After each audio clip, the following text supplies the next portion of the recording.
ஒரு குர்ஆன் ஹதீஸை பின்பற்றுவதற்கு எத்தனை பார்வை, அத்தனை பேர் சம்மதத்தை வாங்கிட்டு தான் நம்ம ஒண்ணே செய்ய வேண்டி இருக்கிறது. திரும்ப திரும்ப திருமணத்தை பத்தி பேசுறோமே, ஏன் அதை பேசுறாங்க அப்படின்னு சொன்னா, இன்னைக்கு அவ்வளவு அனாச்சாரம் திருமணத்துல நடக்கிறதுக்கெல்லாம் என்ன காரணம்? நீங்களாவ கண்டுபிடிச்சிய?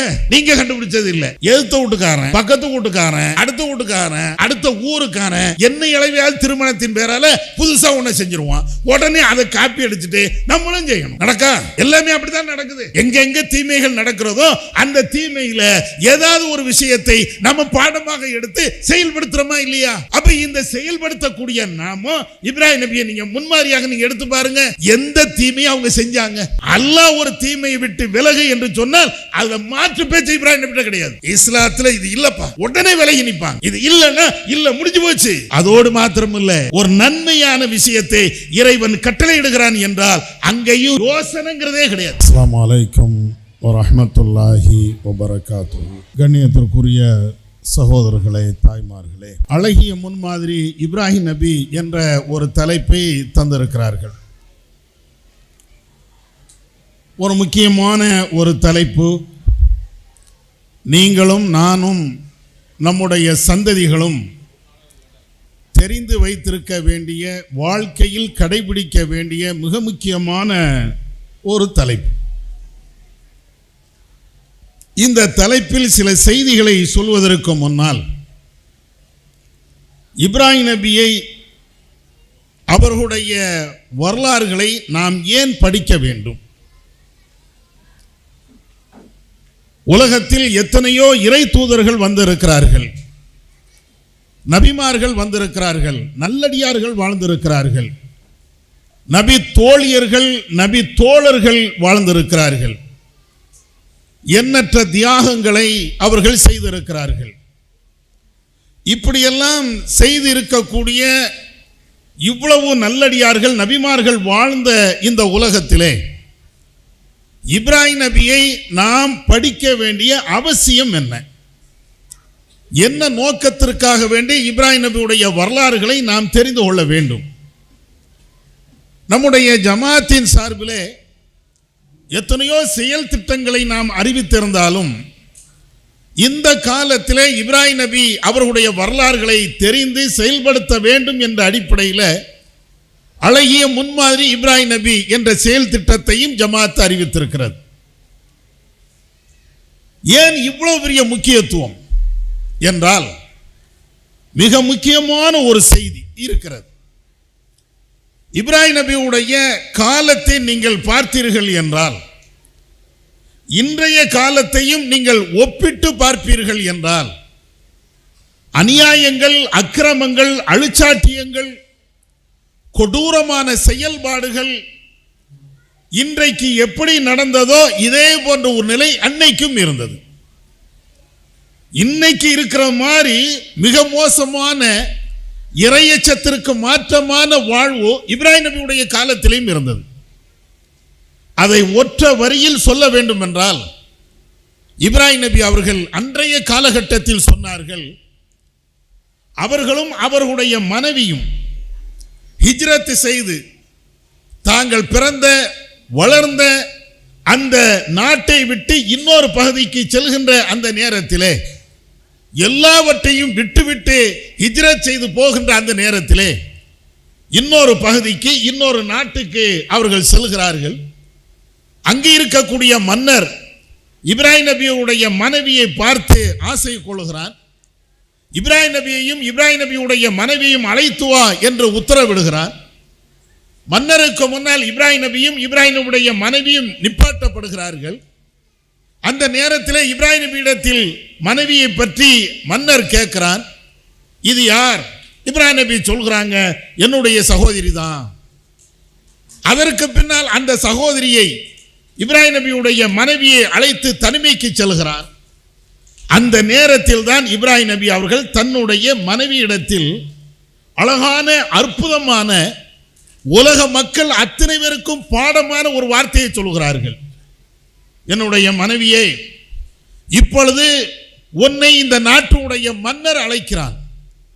நீ ஈமானோடு இருக்க வேண்டும், இஸ்லாம் என்ற இந்த கொள்கையில் உறுதியாக இருக்க வேண்டும். ஏனென்று தெரியுமா? இந்த மண்ணிலே இந்த நாளிலே உன்னையும் என்னையும் தவிர வேறு யாரும் முஸ்லிமாக இல்லை. உலகத்தில் அவ்வளவு பெரிய அநியாயங்கள் நடக்கிறது. இன்றைக்கும் கற்பழிப்பு நடக்கிறது, அனாச்சாரங்கள் நடக்கிறது, பெண்களுக்கு எதிரான குற்ற செயல்கள் ஒவ்வொரு நாளும் நடந்து கொண்டே இருக்கிறது. ஆனாலும் கூட இப்ராஹிம் நபியுடைய காலகட்டத்தில் இதுக்கு கொஞ்சம் கூட சளைக்காமல் மிக மோசமான ஒன்று. சமீபத்தில் உங்களுக்கெல்லாம் தெரியும், செய்திகளை படித்திருந்தால், செய்தி சேனல்களிலே பார்த்திருந்தால், இந்தியாவையே உலுக்கக்கூடிய மிக கொடூரமான ஒரு செயல் என்ன? ஒரு மருத்துவர், அதுவும் பெண் மருத்துவர், கல்கத்தாவிலே மேற்கு வங்காளத்திலே நடந்த ஒரு நிகழ்வு. அந்த பெண் மருத்துவர் இரவு நேர டியூட்டியிலே வேலையிலே பணி செய்து கொண்டே இருக்கிறார். அப்படி பணி செய்கின்ற அந்த நேரத்தில் சில ஆட்களுடைய ஒத்துழைப்போடு அந்த பெண் மானபங்கப்படுத்தப்படுகிறாள், இறுதியாக கொலை செய்யப்படுகிறாள். கொலை செய்யப்பட்ட அந்த பெண்ணை எங்கோ தூக்கி எறிந்து விட்டு சென்று விடுகிறார்கள். கொடூரமான ஒரு செயல் இல்லையா? இன்றைக்கு மருத்துவ உலகமே இந்த கொலைக்கு, இந்த கற்பழிப்புக்கு எதிராக பொங்கி எழுந்து கொண்டே இருக்கிறார்கள். மேற்கு வங்காளத்தை ஆளுகின்ற அங்கு இருக்கக்கூடிய முதலமைச்சர் வீதிகளிலே இறங்கி அவர் ஊர்வலம் செல்கிறார். மத்திய மாநில அரசுகள் இவைகளுக்கு எதிராக கண்டன குரல்களை பதிவு செய்கிறார்கள். ஆனாலும் என்ன தீர்வு? இந்த கற்பழிப்பு என்பது, இந்த கொடூர செயல் என்பது ஏதோ மேற்கு வங்கத்தில் நேற்று நடந்தது என்று நீங்க நினைக்கிறீர்களா? அது மாத்திரம் இல்லை, இந்த சம்பவம் நடப்பதற்கு முன்னால் உத்தரப்பிரதேசத்திலே இதைவிட கொடூரமான இன்னொரு செயல் நடந்தது. அதுவும் மருத்துவத்துறையை சார்ந்த இன்னொரு பெண்மணிக்கு. அந்த பெண்மணி யார்? வேறு ஒரு மதத்தை சார்ந்த ஒரு பெண்ணு தான். இரவு நேரத்திலே மருத்துவ பணியை முடித்து விட்டு, தனியார் மருத்துவமனையில் நர்ஸாக வேலை செய்கிறாங்க, எல்லாத்தையும் முடித்து விட்டு வெளியிலே வருகிறார். வழக்கமான பாதையிலே வருகிறார். ஒரு 3-4 பேர் அந்த பெண்ணை வழிமறிக்கிறார்கள். வழிமறித்து அந்த பெண்ணை நடு வீதியிலேயே கற்பழித்து அந்த பெண்ணை கண்ட துண்டமாக வெட்டி தூக்கி எறிந்து விட்டு சென்று விடுகிறார்கள். இந்த வழக்குகள் எல்லாமே இந்தியாவில் ஏதோ 1-2 நடக்குது என்று நீங்க நினைக்க முடியாது. நிர்பயா வழக்கில் இருந்து ஏகப்பட்ட கொடூரங்கள் இது போன்ற இந்த நாட்டிலே இன்றைக்கும் நடந்து கொண்டே இருக்கிறது. இதுல இன்னொரு கொடுமை என்ன தெரியுமா? கற்பழித்து அந்த சகோதரிகளை கொலை செய்தார்களே, கொலை செய்த அந்த கயவர்கள், அவர்களுக்கு ஆதரவாக நிற்கக்கூடியவர்கள் என்ன பதில சொன்னா தெரியுமா? அந்த பெண் கொலை செய்யப்பட்டால், மானபங்கப்படுத்தப்படவில்லை, கற்பழிக்கப்படவில்லை என்று அவர்கள் பொய்க்கு மேல் பொய்யே சொன்னார்கள். இன்னொரு இடத்துல உச்சகட்டமாக இதைவிட கூடுதலாக என்ன சொன்னார் என்று தெரியுமா? அந்த பெண் நடத்தை கெட்டவள், ஒழுக்கக்கேடான பெண், அவளுக்கு நியாயமான பழக்க வழக்கங்கள் கிடையாது என்றெல்லாம் அந்த பெண்ணின் மீது கடுமையான அவதூறுகளை வாரி வாரி வீசினார்கள். இதையெல்லாம் அந்த பெண்ணை பெற்றெடுத்த பெற்றோர்கள் இன்றைக்கும் உயிரோடு இருந்து கொண்டு மன வேதனையோடு அதை விற்கவும் முடியாம, கக்கவும் முடியாம, தன்னுடைய மகளுக்கு ஏற்பட்ட அந்த கொடுமையில இருந்து மீளுவதற்கு முன்னாலேயே மகள் மேல் அவர்கள் சொல்லுகின்ற அந்த குற்றச்சாட்டை கேட்டு நடைபெறமாக இன்றைக்கும் நடந்து கொண்டு இருக்கிறார்கள்.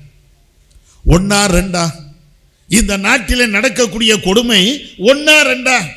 இப்பதான் இப்ராஹிம் நபியுடைய நினைவு நமக்கு வருகிறது. இப்ராஹிம் நபியுடைய மனைவி, அவரும் கணவனும் மனைவி செல்கின்ற அந்த நேரத்தில் அந்த பெண்ணை கற்பழிப்பதற்குத்தானே, அந்த பெண்ணுடைய கற்பை சீரழிக்க வேண்டும் என்ற அந்த சிந்தனையில தானே அவன் ஓடி வருகிறான். அங்கு இருக்கக்கூடிய மன்னன் துடியா துடிக்கிறான். இப்ராஹிம் நபி அவர்கள் சொன்ன அந்த வார்த்தையை இப்பொழுது நீங்க நினைத்து பாருங்கள். உனக்கு இந்த உலகத்தில் உன்னையும் என்னையும் தவிர வேற யாரும் மூமின் கிடையாது. அல்லாஹ்விடத்தில் நீ உறுதியாக அந்த கொள்கையை நீ கேள். ரஹ்மானிடத்தில் அந்த உறுதியான சிந்தனை நீ கேள். மன்னன் அந்த பெண்ணை அடைவதற்கு முற்படுகிறான். அல்லாஹ்விடத்தில் அந்த பெண் துஆ செய்கிறார்கள், யா அல்லாஹ், இந்த மண்ணிலே என்னையும் இந்த என்னுடைய கணவரையும் தவிர வேறு யாரும் உனக்கு கட்டுப்பட்டவர்கள் அல்ல. முஸ்லிம்களாக நாங்கள் தான் இருக்கிறோம்.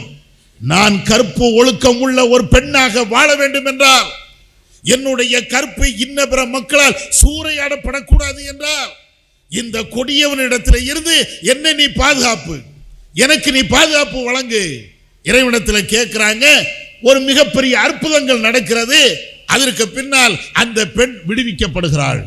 இது எல்லாம் நபி அவர்கள் சொல்லுகின்ற செய்தி வரலாறுகளில் பதிவு செய்யப்படுகிறது. என்ன விஷயம்? நமக்கு தேவையான மிக முக்கியமான ஒன்று என்னன்னா, இந்த உலகத்தில் ஆணா இருந்தாலும் பெண்ணா இருந்தாலும் கஷ்டம் என்பது நம்மை துரத்து கொண்டே வரும். குடும்ப கஷ்டம், அல்லது வியாபாரத்தில் கஷ்டம், அல்லது மாமியாருடைய கஷ்டம், அல்லது மருமகளுடைய கஷ்டம், அண்ணனுடைய தொந்தரவு, தம்பியுடைய தொந்தரவு, ஊருடைய தொந்தரவு, உலகத்தினுடைய தொந்தரவு, நம்மை அது துரத்தி கொண்டு வந்துகிட்டே இருக்கும். யாருக்குத்தான் அந்த தொந்தரவு இல்லாத ஒரு வாழ்வு கிடைக்கும்? எல்லாத்துக்கும் இது போன்ற பிரச்சனைகள் உண்டு. அந்த பிரச்சனையை தீர்க்க வேண்டுமா? இப்ராஹிம் நபி நீ பார், 2 பேர் தான் முஸ்லிமா இருக்கிறாங்க. உலகமே அவர்களை எதிர்க்கிறது. கடுமையாக போராடி கொண்டு இருக்கிறார்கள். ஒரு ஊர்ல நம்மளால் ஈமானோடு வாழ முடியாது என்ற சூழல் வருகிறது. ஊரை விட்டு வெளியே போறாங்க. வெளியே போகின்ற அந்த நேரத்தில் கூட நிம்மதியாக போக முடியல. யார் இடத்துல முறையிட்டாங்க? ரஹ்மான் இடத்துல, படைச்சவன் இடத்துல. அந்த ஈமானிய உறுதி, ஈமானிய அந்த மிக வலுவான ஒரு சிந்தனை. அல்லாஹ் காப்பாற்றுவான், ரஹ்மான் காப்பாற்றுவான். ரஹ்மானை தவிர இந்த சங்கடத்தில் இருந்து நமக்கு காப்பாற்றுவதற்கு, நம்மை சீர்தூக்கி விடுவதற்கு யாரும் கிடையாது. இந்த நம்பிக்கை நமக்கு வருமா? நமக்கு வருமா? கணவனுக்கும் நமக்கும் பிரச்சனை, போடா அப்படின்ட்டு போயிடுறோம். மனைவிக்கும் கணவனுக்கும் பிரச்சனை, மனைவி வேண்டாம் தலாக் அப்படின்ட்டு போயிடுறான். பிள்ளைக்கும் தாய்க்கும் பிரச்சனை, தாயை நடு ரோட்டில் விட்டுட்டு இவன் பேசாம போயிடுறான். அடே, அல்லாஹ் மேல நம்பிக்கை வேண்டாமா? ரஹ்மான் மேல உள்ள நம்பிக்கை வேண்டாமா? ரஹ்மான் மேல உள்ள நம்பிக்கை இருக்கும் என்றால் தானே இந்த சங்கடத்தை அனைத்தையும் தாண்டி அல்லாஹ்விடத்தில் கூலியை பெற முடியும். இது ஒரு மிகப்பெரிய ஒரு பாடம். இப்ராஹிம் நபியுடைய வாழ்க்கையில அவங்க காட்டி தந்த வழிமுறைகள்ல அற்புதமான ஒரு பாடம். குறிப்பாக தாய்மார்களாக இருக்கக்கூடிய உங்களுக்கு இப்ராஹிம் நபியுடைய மனைவி சாராமா அவர்கள் காட்டிய அழகான ஒரு அற்புதமான ஒரு பாடமும் படிப்பினையும் இதோடு நின்று விடவில்லை. இன்றைக்கு உலகத்தில் தீமைகள், குறிப்பாக கொள்கைக்கு எதிரான தீமைகள் 1-2 இல்லை, ஏகப்பட்ட தீமைகள். நீங்க கண்ணை மூடி திறப்பதற்குள்ளால ஒரு அமைப்பை தொடங்கிடுவாங்க. அவன் ஒரு கொள்கையை சொல்லுவான். இந்த சைடு திரும்பினா ஒரு கொள்கை, இங்க திரும்பினா ஒரு கொள்கை, முன்னால போனா ஒரு கொள்கை, பின்னால போனா ஒரு கொள்கை. எல்லாரும் யாரு? எல்லாம் முஸ்லிம், எல்லாருமே முஸ்லிம். இன்னும் சொல்ல போனால் சில பேர் தௌஹீது என்ற பேர்ல ஏகப்பட்ட பிதாத்துகளை, அனாச்சாரங்களை, மார்க்கத்துக்கு விரோதமான சிறுக்கான காரியங்களை கூட இன்றைக்கும் நடைமுறைப்படுத்தி வருகிறார்கள். இவ்வளவு கொள்கை குழப்பங்கள் இந்த நாட்டு மக்களிடத்திலே, குறிப்பாக இஸ்லாமிய சமூகத்தினிடத்திலே இருக்கிறது. இதுக்கும் இப்ராஹிம் நபி தான் மிகச்சிறந்த ஒரு முன்மாதிரி. அந்த இப்ராஹிம் நபி அவர்கள் கொள்கை விஷயத்தில் எவ்வளவு கரெக்டாக இருந்தாங்க, நூல் பிடிச்ச மாதிரி இருந்தாங்க. அவர்கள் வைக்கக்கூடிய வாதங்கள், அவர்கள் பேசுகின்ற அந்த பேச்சுக்கள், கொள்கையில் அவர்கள் இருந்த நிலைப்பாடுகள், எவ்வளவு பெரிய கொள்கை குழப்பங்கள் வந்தாலும் தெளிவா நிற்பாங்க. கொஞ்சம் கூட ஆடி அசைஞ்சு இல்லை இதுவும் சரிதான் அதுவும் சரிதான், பாத்தியா ஓதலாமா, ஓதனா ஓதிட்டு போ, ஓதலானா ஓதாம இருந்துட்டு போ, இப்படின்னு சொல்லக்கூடிய கொள்கை இப்ராஹிம் கிட்ட இல்லை. மௌலூது ஓதலாமா ஓதக்கூடாதா, என்னப்பா அவன் என் அண்ணன் ஓதுறான், எனக்கு பிடிக்காதான், என்ன செய்ய, சரி அவன் கொள்கை அவனுக்கு, என் கொள்கை எனக்கு, இப்படின்னு சொன்னது கிடையாது. அதே மாதிரி வரதட்சணை கல்யாணத்துக்கு போகலாமா போகக்கூடாதா, என்ன செய்ய, அக்காவாச்ச, தம்பி ஆச்ச, மாமன் ஆச்ச, மச்சான் ஆச்ச, விட்டாச்சுன்னா உறவு செத்து போயிருமே, உறவை நம்ம சேர்ந்து வாழணுமே, அதனால என்ன அநியாயம் நடந்தாலும் போய்க்கிடுவோம், போய் அந்த பிரியாணியை போய் சாப்பிட்டா தானே நமக்கு உறவெல்லாம் கைகூடும் அப்படிங்கிறதுக்காக வேண்டி எவ்வளவு தீமை நடந்தாலும், எவ்வளவு அனாச்சாரம் நடந்தாலும் போய் தலையை காட்டிட்டு வரக்கூடிய சமூகம் நம்ம. இது மாதிரி எந்த தீமையா இருக்கட்டுமே, அட இதாவது பரவாயில்லை, தப்புதான். இதை விட கொடுமை என்ன, ஒரு பெண் வயசுக்கு வந்துட்டா அதுக்கு பூ புனித நீராட்டு விழாமா, அந்த நீராட்டுவதற்கு நம்ம தாய்மார்கள் எல்லாம் படையெடுத்து போறோம். எங்கப்பா இருக்குது உலகத்திலேயே? நீங்க வேற எங்கேயும் நீங்க பாருங்க, ஒரு வெளியில அது கொஞ்சம் வேற வார்த்தையில சொல்ல போனால் அசிங்கமான ஒன்று. அதுக்கு புனிதம் என்ற பட்டத்தை கொடுத்துட்டு அதுலயும் போய் பிரியாணி போய் சாப்பிட்டு வரமே. என்ன தீமை நடந்தாலும் சரி, எவ்வளவு அக்கிரமம் நடந்தாலும் சரி, கண்ணை அப்படியே மூடிட்டு சரி சரி, நம்ம பெரியம்மா மகள்ல, நம்ம சின்னம்மா மகள்ல, எழுத்த விட்டு பிள்ளையில நம்ம போகலைன்னா என்ன ஆயிரும், நாளைக்கு பேசுவாங்களே, அவங்க முகத்துல போய் முழிக்கணுமே, எல்லாத்தையும் சொல்லிக்கிட்டு இத மாதிரி அநியாயங்கள்மான நிகழ்வுகள்ல நாம இன்னைக்கும் கலந்து கொள்றோம். இவ்வளவு பெரிய தீமைகள்ல கலந்து கொள்றது, கொள்கைக்கு மாற்றமாக நடக்கக்கூடிய விவகாரங்களை அதை ஆதரிக்கிறது, இப்படின்னு எல்லா விஷயமும் இருக்கா இல்லையா? இப்ராஹிம் நபி நீங்க யோசிச்சு பாருங்க, எவ்வளவு தெளிவா இருந்தா நீங்க பாருங்க. தன்னுடைய தந்தை அவர் வேற ஒரு கொள்கையில இருக்கிறார், கேட்கிறார், நேரடியா கேட்கிறார், என்னுடைய தந்தையே எதற்காக வேண்டி இந்த விக்கிரகங்களை எல்லாம் நீ எதுக்காக வணங்க வேண்டும்? அவைகள் பேசுமா? யார்கிட்ட கேட்கிறாரு? தந்தை இடத்துல. நீ உன்னை பிடிச்சி வணங்குற, ஏதோ இந்த மைக்க வணங்குற, அல்ல வேற ஏதாவது ஒரு பொருளை பிடிச்சி வணங்குற. அவர் என்ன கேட்கிறாருன்னா, நீ அதை வணங்கு, ஆனா வணங்குறதா இருந்தாலும் என் கேள்விக்கு பதில் சொல்லிட்டு போ. என்ன கேள்வி? அது பேசுமா? நீ கூப்பிட்டா பதில் சொல்லுமா? நீ அழைத்தால் பதில் சொல்லுமா? இப்ராஹிம் நபி கேட்கிறாங்க. அப்பதான் தந்தைக்கு கடுமையான கோபம் வருது, மகன் மேல, இப்ராஹிம் நபி மேல கடுமையான கோபம் வருது. இல்லம் தன் தகில அர்ஜுமன்னக, மவனே இது மாதிரி கேள்வி கேட்டுட்டு இருந்தான்னு வச்சுக்க, குர்ஆன் ஹதீஸை மட்டும் தான் பின்பற்றணும், இது குர்ஆன்ல இருக்குதா, இது ஹதீஸ்ல இருக்குதா, ஆயத்துல இருக்குதா, இப்படி எல்லாம் கேள்வி கேட்டேன்னு வச்சுக்க, கல்லாலேயே அடிச்சு உன்னை விரட்டுவேன். சொன்னது யாரு? இப்ராஹிம் நபியுடைய தகப்பனார். சொல்லப்பட்டவர் யார்? கேட்டவர் யாரு? இப்ராஹிம் நபி. உடனே வாப்பவே திட்டாங்க, அத்தாவே கடுமையா பேசிட்டாங்க, இனிமேல் என்ன செய்யறது, சரி ரைட்டு கொஞ்சம் இறங்கி போவோம் அப்படின்னு இருந்தாங்களா? கடுமையான வார்த்தையில விமர்சனம். தகப்பனா இருந்தாலும் சரி, மனைவியா இருந்தாலும் சரி, பிள்ளைகளாக இருந்தாலும் சரி, கடுமையான ஒரு விமர்சனம். யாரா இருந்தாலும் அவங்க பார்க்க மாட்டாங்க, கொள்கைக்கு எதிரி என்றால் எதிரிதான். அவ்வளவு கடுமையாக பேசினார்கள். வரலாறுகள்ல இவ்வளவு நாம படிக்கத்தான் செய்கிறோம். இப்ராஹிம் நபியுடைய வரலாறுகள்ல இவ்வளவு நாம இன்னைக்கும் தெரிஞ்சுக்கிட்டு தான் இருக்கிறோம். அதோடு அவங்க விட்டு விடல. இறைவனுக்கு கட்டுப்படுதல் அப்படிங்கிறதுல இப்ராஹிம் நபியை விட்டால் வேற ஆளே கிடையாது. அல்லாஹ் அப்படி குர்ஆன்ல சொல்லி காட்டுகிறான். அஸ்லிம், அல்லாஹ் உத்தரவு போடுவானா இப்ராஹிம் நபிக்கு, இப்ராஹிமே அஸ்லிம், நீ கட்டுப்படு. இப்படி சொன்ன உடனே இப்ராஹிம் நபியுடைய பதில் என்ன தெரியுமா? கால அஸ்லம்து யா அல்லாஹ், அகிலத்தாருடைய இரட்சகனாகிய அல்லாஹ்வுக்கு நான் கட்டுப்பட்டு விட்டேன். அஸ்லிம்னு அல்லாஹ் சொல்லிட்டா, கட்டுப்படு அப்படின்னு சொல்லிட்டா, இப்ராஹிம் நபியுடைய வார்த்தை என்ன வார்த்தை தெரியுமா? அஸ்லம்து லிரப்பில் ஆலமீன், அகிலத்தாருடைய இரட்சகனுக்கு நான் கட்டுப்பட்டு விட்டேன். அப்படின்னா என்ன அர்த்தம்? அல்லாஹ் தொழுவுங்கிறான். இப்ராஹிம் நபி யோசிக்கவும் மாட்டாங்க, தொழுன்னா அடுத்த நிமிஷமே தொழுதுருவாங்க. நம்மள்கிட்ட தொழுன்னு சொல்லி பாருங்க, பால் அடுப்பில் கிடக்க, கத்தரிக்காய் வேவுதா வேவலையான்னு தெரியலையே, என் பிள்ளை இப்போ தானே ஸ்கூலில் விட்டு வரணும், 1008 விளக்கங்களை பேசுவோம். இப்ராஹிம் நபிட்ட அதெல்லாம் கிடையாது. அல்லாஹ் தொழுன்னாச்சுன்னா பால் அடுப்பில் கிடந்தா என்ன, புள்ள நடு ரோட்டில் நின்னா என்ன, முதல்ல தொழுக. அஸ்லம்து லிரப்பில் ஆலமீன், முதல்ல கட்டுப்பாடு. போய் பேசாதே அப்படின்னு அல்லாஹ் ஒரு உத்தரவு. இப்ராஹிம் நபி போய் பேச மாட்டாங்க. ஒரு பேச்சுக்கு அல்லாஹ் இப்படி ஒரு கட்டளை இடுகிறான் அப்படின்னு சொன்னா அதுக்கு மேல அவங்கள்ட்ட வாயில பொய் என்ற ஒரு வார்த்தை கூட வராது. அதான் இப்ராஹிம் நபி. நம்மள்ட்ட போய் பேசிடுவோம், ஏமாத்துவோம், பித்தலாட்டம் பண்ணியிருப்போம், பண்ணது கூட தப்பு என்று தெரிஞ்சாலும் கூட அதை நியாயப்படுத்தி பேசுவோம். ஏமா போய் சொன்ன, நான் ஏன் சொன்னேன் தெரியுமா, அது தெரிஞ்சா நீனா என்ன திட்ட மாட்டேன். ஏமா போய் சொன்ன, எங்க மாமி அங்க உட்கார்ந்துருந்தாங்கல்ல, அதனாலதான் கொஞ்சம் பொய் பேசினேன். எதுக்கு பொய் பேசுனது தப்பு, அது சரி, நான் தெரிஞ்சோ தெரியாமலோ பொய் பேசிட்டேன் அப்படின்னு வாயிலிருந்து ஒரு காலத்திலையும் வராது. அதை நியாயப்படுத்துறதுக்காக பல்வேறு பொய்களை அடுக்கடுக்கா சொல்லிக்கிட்டே இருப்போம்.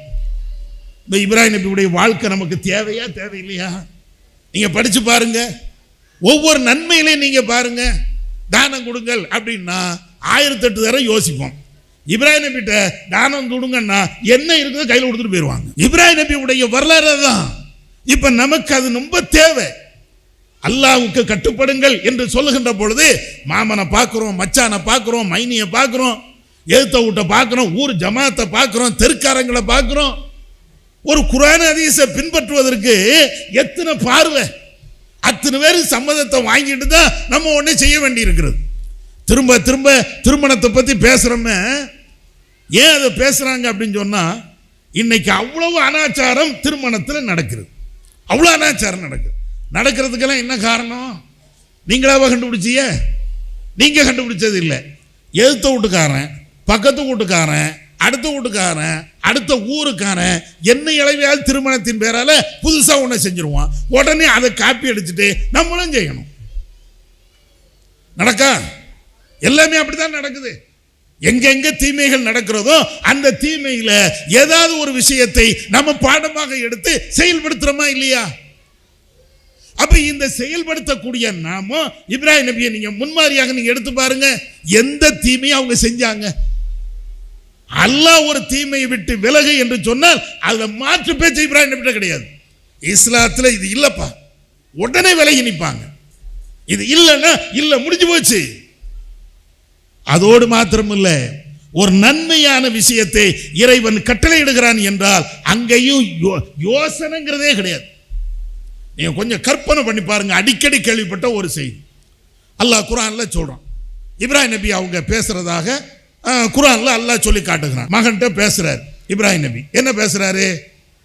மகனே, இன்னி அராஃபில் மனாமி அன்னி அதுபஹுக ஃபல்லூர் மாதா தரா. என்னுடைய அருமை மகனே, உன்னை அறுத்து பலியிட வேண்டும் என்று நான் கனவு காணுகிறேன். நீ என்னப்பா நினைக்கிற? வாப்பா அத்தா பிள்ளைகிட்ட கேட்குறாங்க.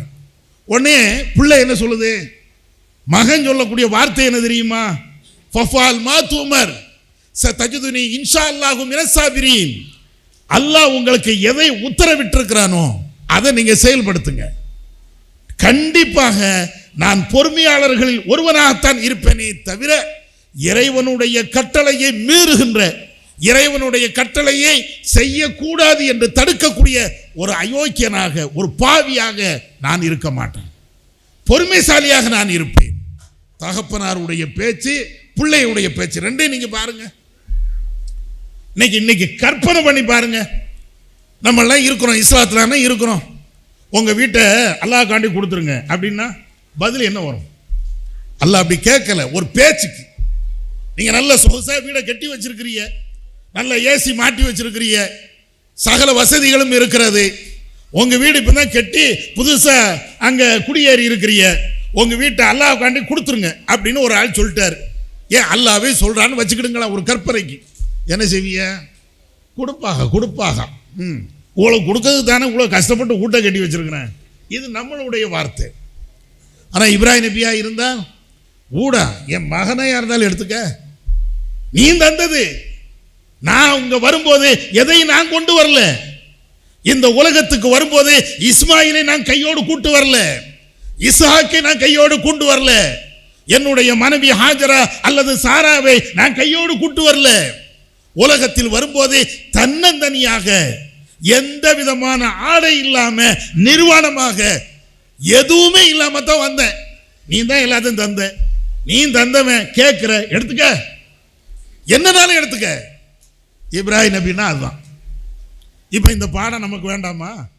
இப்ராஹிம் நபி இடத்துல அற்புதமான ஒரு அழகான ஒரு முன்மாதிரி என்று இறைவன் சொல்லி தருகிறான்னு இந்த பாடம் நமக்கு தேவையில்லையா?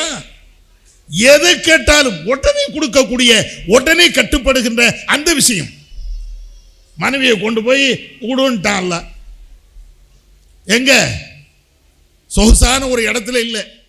இங்க இருந்து பிக்னிக் போவோமே, சுற்றுலா போவோமே, சுவிட்சர்லாந்து நல்ல வசதி உள்ளவங்க அல்லது நெதர்லாந்து அப்படின்னு அங்க போவோம். கொஞ்சம் மிடில் கிளாஸா இருந்தாச்சுன்னா ஊட்டி போவோம், கொடைக்கானல் போவோம், குற்றாலம் போவோம். அருவியில நல்ல தண்ணி உழுது 2 நாளைக்கு ஜாலியா இருந்தோம் வந்தோம். அது மாதிரி இடத்துல நம்ம மாப்பிள்ளை நம்மளை கூட்டு போகலையே, நம்ம அத்தா நம்மளை கூட்டு போகலையே, கூட்டு போகணும் அப்படின்லாம் சொல்லி வச்சிருப்போம். இந்த மாதிரி இடங்கள்ல விட்டா என் மாப்பிள்ளை நல்ல மாப்பிள்ளை, என் புருஷன் நல்ல புருஷன், என் அத்தா இருக்கிறாரு தங்கமான அத்தா. என்ன நான் ஊட்டின்னா அவர் கொடைக்கானல் கூட்டு போயிடுவாரு, கொடைக்கானல் சொன்னா சிம்லாவை கூட்டு போயிடுவார். எவ்வளவு தங்கமான மனுஷன், பாராட்டுவான். ஆனா இப்ராஹிம் நபி கூட்டு போன இடம் என்ன தெரியுமா?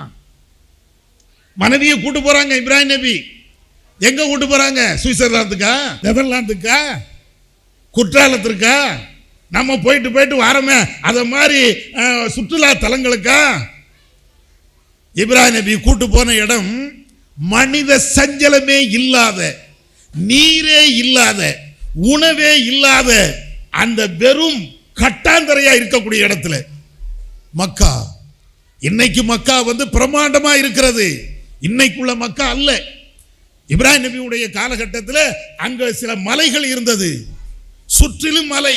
இன்னைக்கு நிறைய மலைகளை இடிச்சிட்டாங்க, சுற்றிலும் மலை. அந்த மலையினுடைய ஒரு ஓரத்தில் ஒரு பள்ளத்தாக்கு, சுற்றிலும் மலை, நடுவுல பள்ளத்தாக்கு. அந்த பள்ளத்தாக்குல கொண்டு போய் மனைவியையும் பிள்ளையும் கொண்டு விடுறாங்க. விட்டுட்டு அல்லாஹ்விடத்துல துஆ செய்றாங்க இப்ராஹிம் நபி. யா அல்லாஹ், என்னுடைய மனைவிய, என் பிள்ளைய, என் குடும்பத்தை இந்த கைரி தி ஸர்இன், விளைச்சலே இல்லாத, விவசாயமே இல்லாத, நீர்நிலைகளே இல்லாத அந்த இடத்தில் நான் விட்டிருக்கிறேன். எதுக்கு தெரியுமா? என் மனைவி அங்கே சுத்தி பார்க்க வேண்டும், என்னுடைய பிள்ளைகள் நல்ல நிம்மதியாக வாழ வேண்டும். அதுக்கு இல்ல, லியுகீமஸ்ஸலாஹ், அவர்கள் தொழுகையை நிலைநாட்ட வேண்டும்.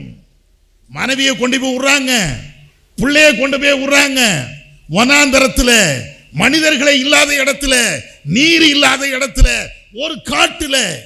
அந்த இடத்துல விட்டதுக்கு காரணத்தை இப்ராஹிம் நபி அல்லாஹ்விடத்தில் சொல்கிறார்கள், லியுகீமுஸ்ஸலாஹ், என்னுடைய குடும்பத்தார்கள் அத்தனை பேர்களுமே தொழுகையை நிலைநாட்ட வேண்டும்.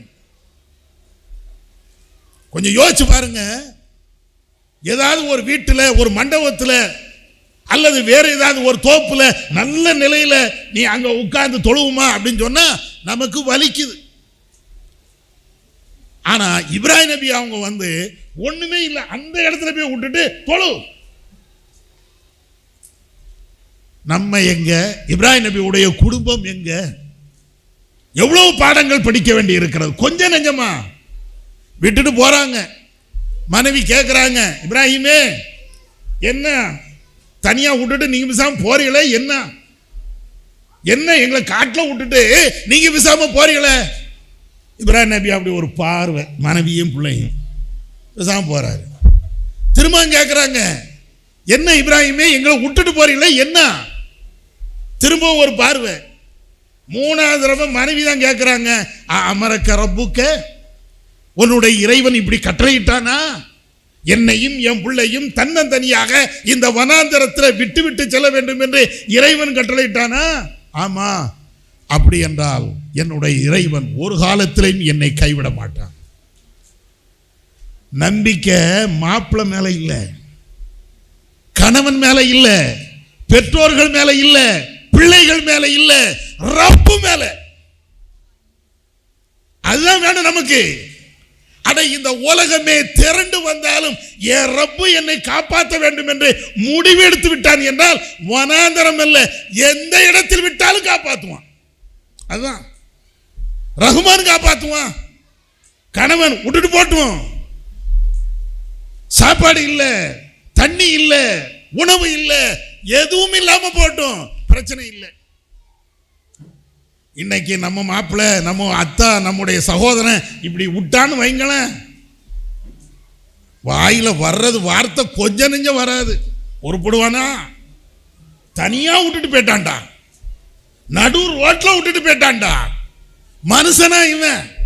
ஒரு மாப்பிள்ளை பார்த்து என்னை கெட்டி விட்டிய, அவன் எப்படிப்பட்டவனாவது விசாரிச்சான். அத்தாட்ட கல்யாணம் பண்ணி கொடுத்துருப்பாரு கஷ்டப்பட்டு. அவன் என்னைக்காவது ஒரு நாளைக்கு வேலை விஷயமா வெளியூருக்கு போயிருப்பான். அவன் பார்த்தீங்கள, ஒரு மாப்பிள்ளையை கட்டி கொடுத்தீங்கள, எங்க விட்டுட்டு போனான்னு தெரியுதா? எவ்வளவு அநியாயம் பண்ணிட்டான் பார்த்தீங்களா? ஒரே அழுக அழுக அழுக அழுக, கடைசி வரையும் அழுக. இப்ராஹிம் நபி நினைச்சு பாருங்களேன், ஏங்க அழுக வருது? அல்லாஹ் மேல் நம்பிக்கை இல்லை. அல்லாஹ் நமக்கு எல்லாத்தையும் தருவான், அல்லாஹ் நம்மளை காப்பாற்றுவான். கணவன் கைவிட்டாலும் இறைவன் கைவிட மாட்டான். நம்முடைய பெற்றோர்கள் கைவிட்டாலும் படைத்தவன் கைவிட மாட்டான். அந்த நம்பிக்கை நம்மள்கிட்ட இல்ல, ரஹ்மான் மேல உள்ள நம்பிக்கை இல்ல. அப்படி இல்லாதனால தான் இப்படி எல்லாம் ஒரு சிந்தனை நமக்கு வருது.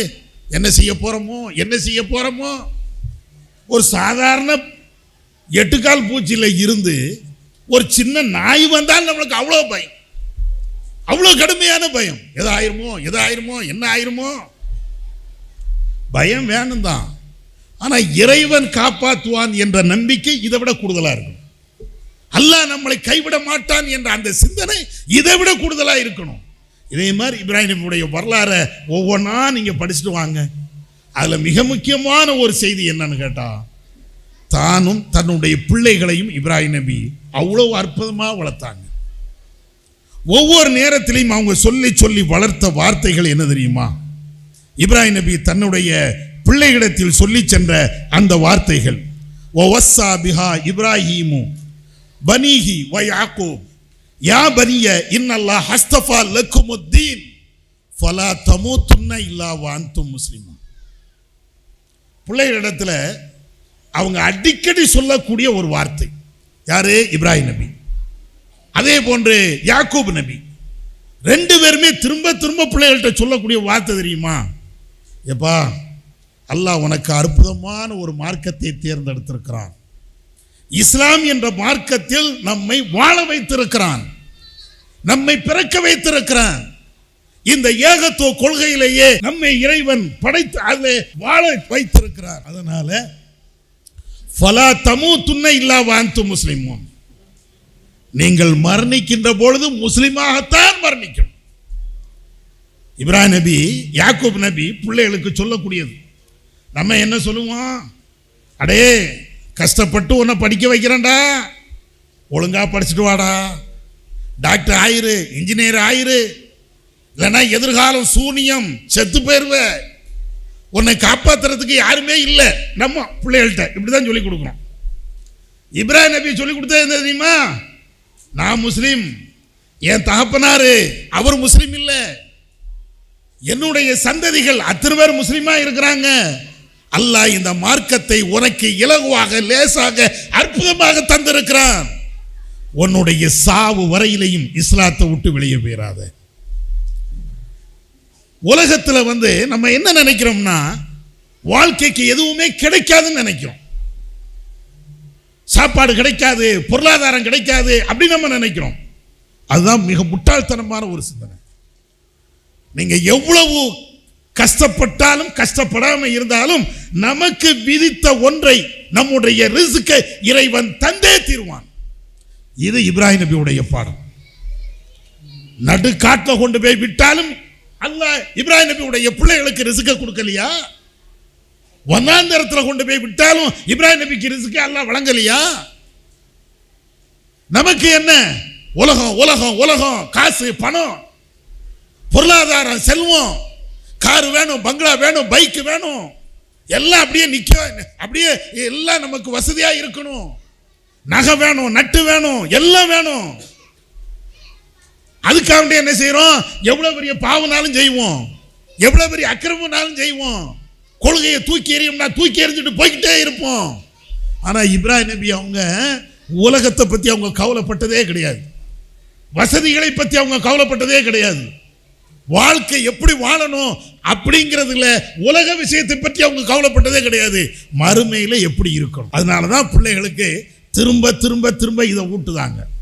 தாய்மார்களே, சகோதரர்களே, இப்ப நமக்கு தேவை நிறைய இடங்கள்ல இன்னைக்கு கொள்கைக்கு மாற்றமான சிந்தனை. அதே போன்று குறிப்பாக சொல்ல வேண்டும் என்றால், நவீன காலத்தில் இந்த செல்போன் வந்ததற்கு பின்னாடி இந்த பெண்கள் படிதாண்டி செல்கின்ற கலாச்சாரங்கள் நிறைய நடக்கிறது. அதுக்கெல்லாம் என்ன காரணம்? செல்போன் வாங்கி கொடுத்தோம், பிள்ளைகளுக்கு தேவையான படிப்பை வாங்கி கொடுத்தோம், பிள்ளைகளுக்கு தேவையான நகையை வாங்கி கொடுத்தோம், பிள்ளைகளுக்கு தேவையான அலங்கார பொருட்களை வாங்கி கொடுத்தோம், பிள்ளைகளுக்கு உலக விஷயங்கள் என்ன உண்டோ எல்லாத்தையும் தங்கு தடை இல்லாம அத்தனையும் கொடுத்தோம். ஆனா எதை கொடுக்கல தெரியுமா? இப்ராஹிம் நபி சொன்னாங்களே, இன்னல்லாஹ் ஹஸ்தஃபா லக்குமுத்தீன், அல்லாஹ் இந்த மார்க்கத்தை உங்களுக்கு தேர்ந்தெடுத்திருக்கிறான், அல்லாஹ் உங்களை முஸ்லிமாக வாழ வைத்திருக்கிறான், அல்லாஹ்வுக்கு நன்றி செலுத்து. ஃபலா தமூதுன்ன இல்லா வ அன்தும் முஸ்லிமூன், நீ இஸ்லாத்திலேயே மரணி. அந்த வார்த்தையை நம்முடைய பிள்ளைகளுக்கு சொல்ல மறந்ததின் காரணத்தினால சில இடங்கள்ல பெண் பிள்ளைகள் ஆண் பிள்ளைகள் படிதாண்டி செல்கின்ற கலாச்சாரம். வேதனையிலையும் வேதனை என்ன தெரியுமா? நம்ம பிள்ளையே இன்னொரு இடத்துல போய் கோயில்ல போய் திருமணம் பண்ணுகின்ற அந்த நிகழ்வு எத்தனை இடத்துல நடக்குது. அந்த பெற்றோர்கள் போலீஸ் ஸ்டேஷன்ல போய் நிக்கிறாங்க, பிள்ளையை போய் கூப்பிடுறாங்க. அந்த பெண்ணு யாரை விரும்பினாலோ அந்த பையனோடு சேர்ந்து அவ போலீஸ் ஸ்டேஷன்ல போய் நிக்கிறா. பெற்றோர்கள் போய் நிக்கிறாங்க, ஏமா வந்துருமா, பிள்ளைகிட்ட கெஞ்சுறாங்க, வந்துரு. அந்த பிள்ளை சொல்லுது, நீ தேவையில்லை, இவன் தான் எனக்கு தேவை, இவன் தான் எனக்கு தேவை. பெற்றோர்கள் கேட்கிறாங்க, உன்னை 18 வயசு 20 வயசு வரையிலையும் பொத்தி பொத்தி வளர்த்தணுமா? உன் மேல பாசத்தை அப்படியே புளிஞ்சு கொட்டினேன்னு, நீ கேட்டதெல்லாம் வாங்கி கொடுத்தனே, உனக்கு என்ன குறை வச்சிட்டமா, வா. அப்பதான் அந்த பிள்ளையும் சொல்லுது, நீ எல்லாத்தையும் வாங்கி தந்த, ஆனா இந்த கணவனை எனக்கு வாங்கி தந்தியா, இந்த பையனை எனக்கு வாங்கி தந்தியா, அதனால உன்னோடு என்னால் வாழ முடியாது, நீயா இந்த பையனா என்று கேட்டால் நீ தேவையில்லை, இந்த பையன்தான். கடைசி போலீஸ் ஸ்டேஷன்லயே தாலியை கட்டி வேற கொள்கைக்கு போயிருது. ஏன்? செல்போனை கொடுத்த நாம ஈமான சொல்லி கொடுக்கல, செல்போனை கொடுத்தோம், ஈமான கொடுக்கல. அழகழகான சுடிதாரிகளை வாங்கி கொடுத்தோம், அழகழகான நபி தோழியருடைய வரலாறை சொல்லி வளர்க்கல. நகைகளை வாங்கி கொடுத்தோம், அந்த பிள்ளைகளுக்கு எது தேவையோ அந்த மார்க்க விஷயத்தை அந்த பிள்ளைகளுக்கு சொல்லி கொடுக்கல. நகையை கொடுத்த நாமோ அந்த பிள்ளைக்கு தொழுகையை பற்றி சொல்லி கொடுக்கல. விளைவு இதுதான் வரும். அதனால இவ்வளவு பெரிய தீமைகள் மலிந்து இருக்கக்கூடிய இந்த நேரத்தில் கொள்கை பிடிப்பு நமக்கு தேவை. குடும்ப விஷயத்தில் எல்லா விஷயத்திலையும் நமக்கு அந்த விஷயம் தேவை. அதற்கு நமக்கு முன்மாதிரியாக ஒரு கதாநாயகனாக இந்த உலகத்தில் எவ்வளவு பெரிய தீமைகள் வந்தாலும் அதை எதிர்த்து சிங்கம் என போராடிய இப்ராஹிம் நபியுடைய வாழ்வு நமக்கு உத்வேகத்தை தரும். படிங்க, அவங்களுடைய வரலாறை ஆண்களும் பெண்களும் அத்தனை பேர் சேர்ந்து உட்கார்ந்து படிங்க. குறிப்பாக குடும்பத்தோடு உட்கார்ந்து படிங்க. ஒரு நாளாவது உங்க பிள்ளை உங்க பேரன் எல்லாத்தையும் வச்சு இப்ராஹிம் நபினா யாரு, எவ்வளவு பெரிய தியாகி, பிள்ளையை அர்ப்பணிக்க வந்தவர், மனைவியை காட்டில் விட்டுட்டு வந்தவர், தகப்பனை கொள்கைக்காக எதிர்த்தவர், குடும்பம் மற்ற எல்லா விஷயத்தையும் இறைவனுக்கு பின்னால் வைத்தவர், கொள்கைதான் பிரதானம், கொள்கையே எனக்கு தலைவன் என்று வாழ்ந்த ஒரு மிகப்பெரிய தியாகி. அந்த வரலாறுகளை பிள்ளைகளுக்கு அடிக்கடி நினைவுபடுத்துங்க. அதுதான் இந்த காலத்திற்கு நமக்கு தேவை. நம்முடைய கொள்கையோடு நாம் வாழ்வதற்கு மிக முக்கியமான ஒன்று என்று கூறிக்கொண்டு என்னுடைய உரையை நிறைவு செய்கிறேன். வாஹிர்தாவானா அல்ஹம்துலில்லாஹி ரப்பில் ஆலமீன். இஸ்லாம் மற்றும் சமுதாய செய்திகளை அறிந்து கொள்ள தமிழ்நாடு தௌஹீத் ஜமாஅத் யூடியூப் பக்கத்தை உடனடியாக சப்ஸ்கிரைப் செய்து கொள்ளுங்கள். மேலும் பெல் பட்டனையும் கிளிக் செய்து கொள்ளுங்கள்.